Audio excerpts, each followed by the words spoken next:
welcome everyone, ladies and gentlemen, boys and girls, young and old, wherever you are joining us from. This is Sport Africa. And of course, the Olympic Games is still going on right there in the city of Paris in France, one of the most beautiful cities of the world.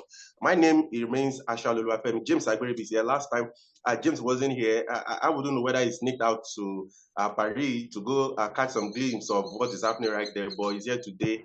And so much for us to give to you today. Of course, we'll be talking about the performance of the Africans at the competition, and of course, at the male and female football event, and of course, Nigeria making history yesterday. And of course, if we have time, we'll talk about the delay in appointment of a new Super Eagles coach. What is going on? That is the question everyone is asking. And remember, Nigeria, they've been woeful in the 2026 FIFA World Cup qualifier. So, if I once again welcome you, please don't forget to subscribe to our channel. Please, that is the support you can give us right here. And we've said it for the autumn time. If there's anything you think we should give attention to, particularly regarding any sport in your country, in your locality, in your province, wherever, please put it in the comment section. We will have time for it. James, you are welcome to the show. Yeah, thank you very much, Remy. I'm happy to be back on set.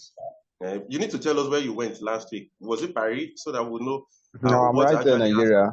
I'm right in Nigeria, following the competition. So I didn't go anywhere. Okay, all right. Okay, so you took that on my mind. Let's talk about the performance of the Super Falcons and of course the Copper Queens.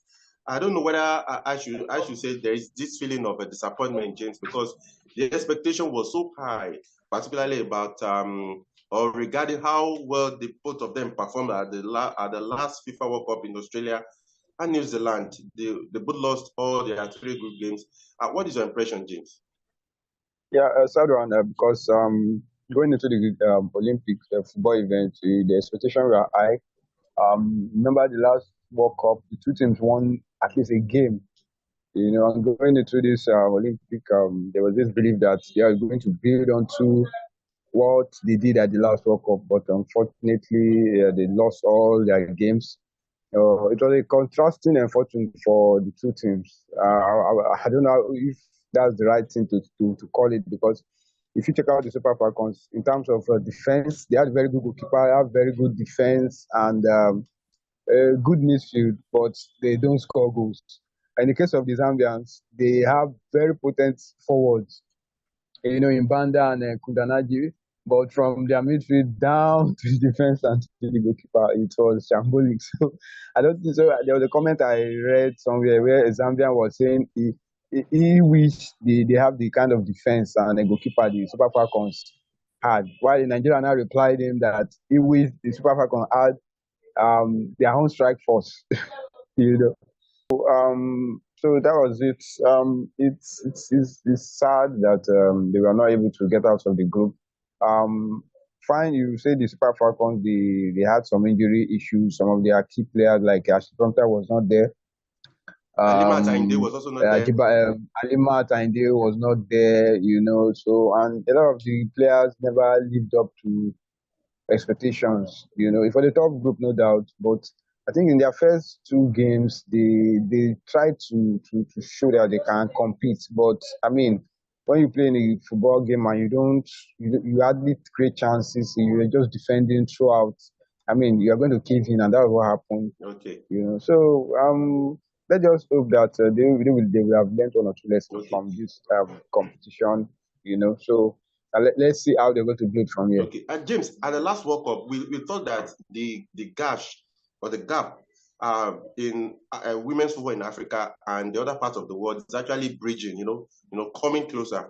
But again, would you say with the performance of arguably the 2 best teams in the qualifiers in Africa, South Africa are the champions, but Nigeria and Zambia, we would say they are among the 4 best female football playing teams in Africa, because Zambia finished 3rd, Nigeria finished 4th at the last Nations Cup.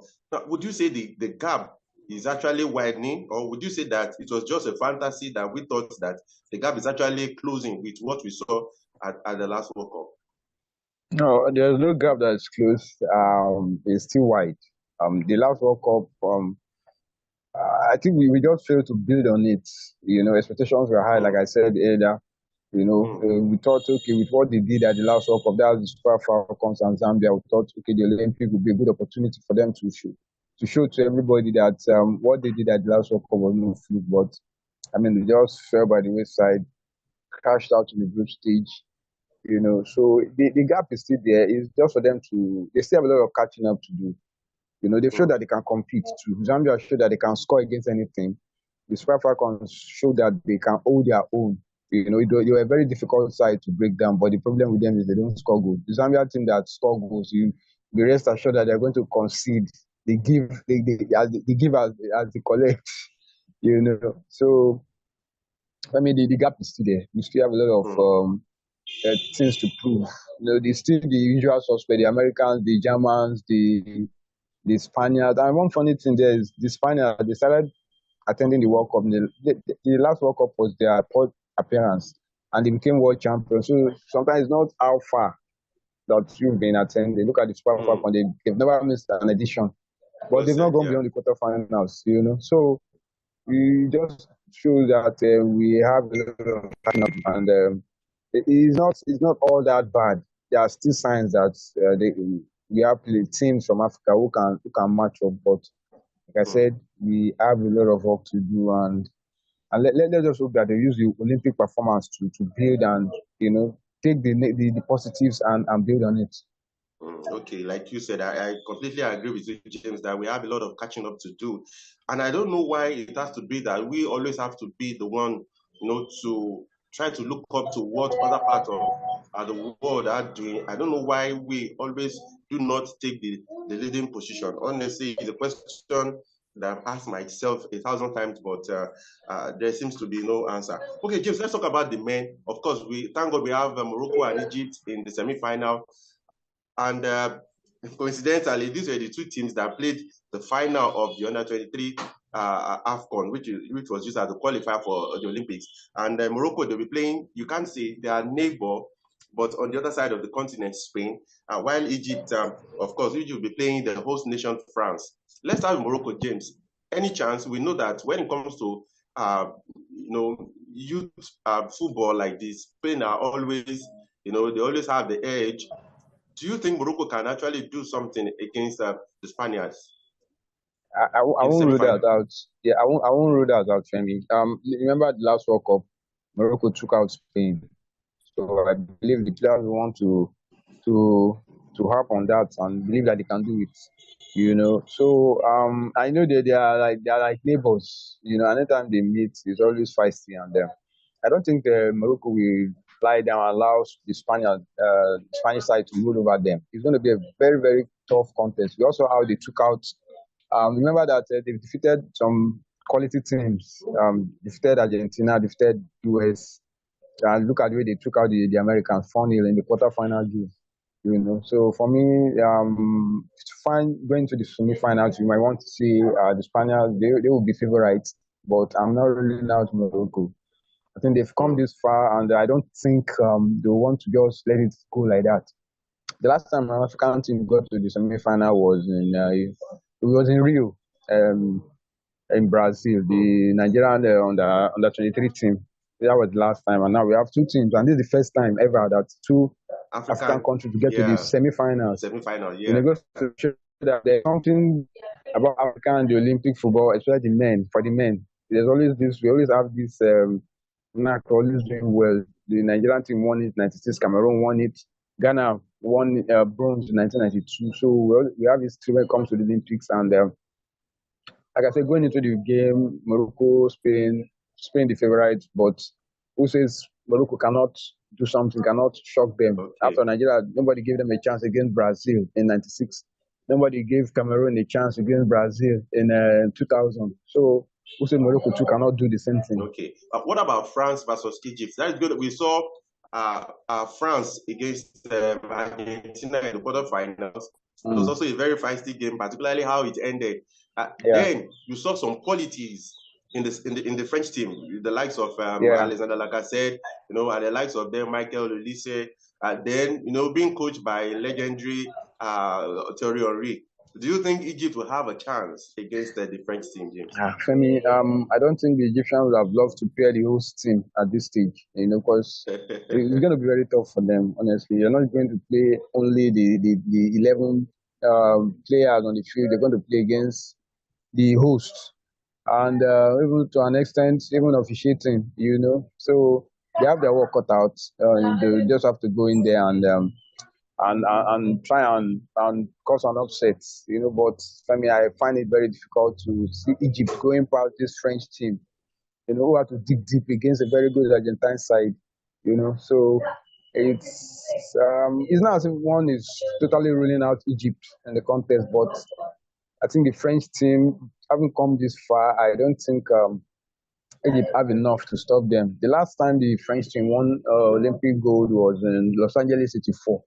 They defeated Brazil 2-0 in the final, and they look this as an opportunity to win another football gold.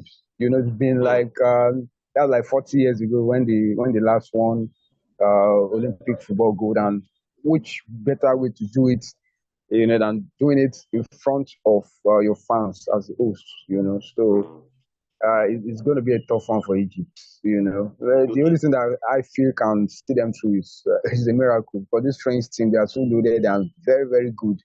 And it's going to be very difficult for Egypt to stop them. Okay. Okay. James, let's move to basketball now. Yesterday we saw the D Tigers making a history, becoming the first ever African team, whether male or female, to Mm. qualify for the quarterfinals of the Olympic. 79 to 70 against Canada. We saw the first game. They defeated Australia. They lost the second game to the host France. Uh, James, I don't know what else to say about this Tigers. I remember was it last year or about 2 years ago when, because of the problem we have in the Nigeria Basketball Federation, it affected them that they couldn't go for the African Championship, and they came back again. And a lot of attention has been on Rena Wakama, the coach. Beauty with brains. So much has been said about this team yesterday, but now they have the biggest challenge. They'll be playing the United States on Wednesday. Yes, they are seeking their 10th gold medal in women basketball at the Olympic Games. Is this end of the road for the D Tigers? Femi, to be realistic, Papa, we want to see miracles to happen, but in this instance, I don't think we can call on any miracle or any special prayer or any Come on, special James. Come on. Show some prayer. faith. Show some No, no, no. You have to be realistic. This is the best team. I think, in the warm up game that they played, you saw the way they blew away the Tigers. I think in a friendly game, not to talk of in a major tournament like this. So, for me, the Tigers, they've been the surprise team of the tournament. Nobody gave them a chance when the group stage was unveiled. Canada, Australia, France. A lot of people wrote them off. They were even the least ranked team going into the tournament. They were ranked 12th. But, I mean, they won two games. It has never happened. I don't think any African team has ever won two games at the Olympics, whether male or female. And they did it, qualified for the quarterfinal for the very first time. That's all the way they took out the Canadians. Like, they just took them out last week. They were learners. It goes to show that the team, and this team had a lot of issues. They were not. I read somewhere that they were not allowed to be part of the opening ceremony, the boat cruise. They were not allowed in, and they went through a lot. But here they are now. They are like the beautiful bride for Team Nigeria. Smart was a group that had teams that are ranked ahead of them. So for me, it shows that I mean, this is a team that had issues. What if they've never gone through all these issues?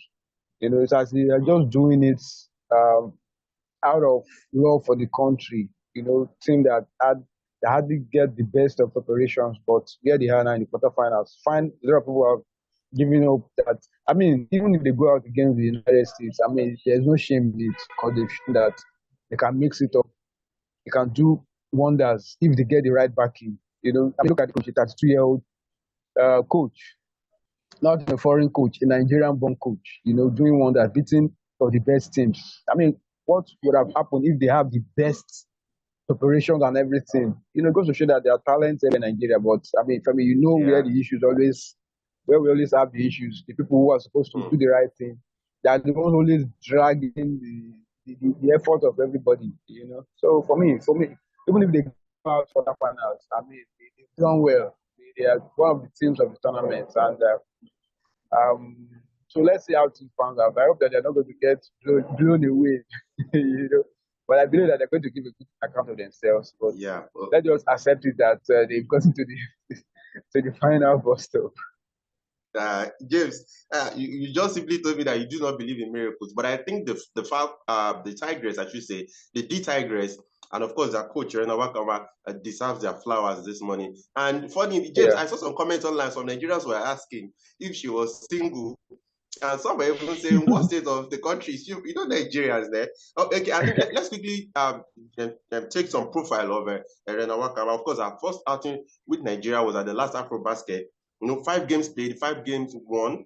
Then she qualified for the fourth consecutive of course, Women Afro Basket. Just like I said, she won it and qualified for the Paris Olympic Games and took Nigeria to the quarterfinals. I think it's just like you said, it further underscores the level of talent we have here in Nigeria. If we have the sort of resources, financial resources, or preparation that some of these athletes in the US, in Britain, in France have access to, I think we will do greatly. But I think that US might not really actually blow them away, like James, like you said. Okay, James, let's talk about the performance of the continent.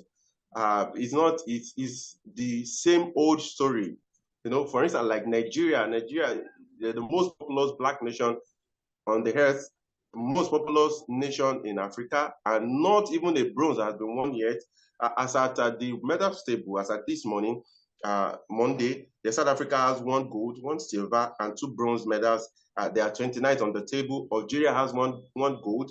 Even Uganda has 1 gold medal. Then Cape Verde has 1 bronze medal. Then Egypt has 1 bronze. So altogether, Africa has about four for South Africa, five, six, seven, eight. James, eight, and United States alone, they have 16 gold medals. James, what is actually a problem? If you talk about the talent we have, your resources, you can't argue that we do not have. You talk about mismanagement, corruption, and all that. So beyond that, James, what is actually a problem? Why do we always wait? Why are we always comfortable with playing the second fiddle to other parts of the world? I mean, the other part of the world, they've gone far, far, far ahead. When did Africa start participating at the Olympics? The Olympics just didn't start in this modern times. The Olympics have been on for centuries. Fine, we call it this modern era, but the Olympics have been on. A lot of countries have been participating in the Olympics. They've gathered medals. So Africa have not. They've always gone to the Olympics and done their own bit. I mean, you can say that when it comes to soccer, Africa has a say in it. Thanks to Nigeria, Ghana, Cameroon, at least we have something to show that we've at some points done well. It comes to the marathon. You know that the Kenyans own the marathon. At least we have some a say. The marathon have not started. So you know that when it started, when once it kicks off, the people who dominate. So I think African teams they have their own strong points where they just go in and do their thing. So it's still I think we've just gone halfway, and it's I think the medal will still roll in. It's just that the other countries like China, US, those are heavyweights when it comes to the Olympics. You know that they virtually cover almost every event, so that's a good opportunity for them in terms of swimming, athletics, basketball. You always find them there. Because they've invested heavily in all these things. But Africa, you just go in there and focus more on those area that we feel we have strength. A Nigerian 17-year-old won gold in gymnastics. That was the very first time an African team, an African country will win a medal in gymnastics. She is French born, but decided to compete for Algeria. So that was a good a good one for Africa. It shows that we are gradually delving into other areas. So by the time we get hold of them, I think we're able to compete. Like I said, the marathon belongs to the Kenyans. Football, Africa, we also have the same, we have history when it comes to winning medals in football.